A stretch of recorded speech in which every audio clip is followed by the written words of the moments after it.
Azlıq mübarizədə insanın atacağı sonuncu addım hesab olunur. Sizcə ölkədə insanların bu addım atmasına səbəb nə idi?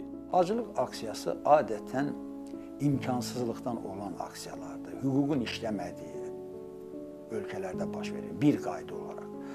Buna görə ki, məhkəmə yoxdur, hüquq işləmir. İnsan çarəsiz qalır, o problemi kənara çıxartmaq istəyir, özünə dəstək axtarır, problemin həllinə çalışır.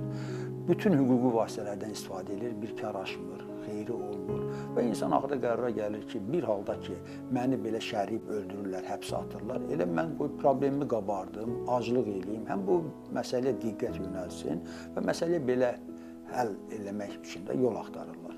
Ona görə Azərbaycan kimi rejimlərdə aclıq aksiyaları məcburi atılmış addımdır. Baxmayaraq ki, həyat üçün risklidir.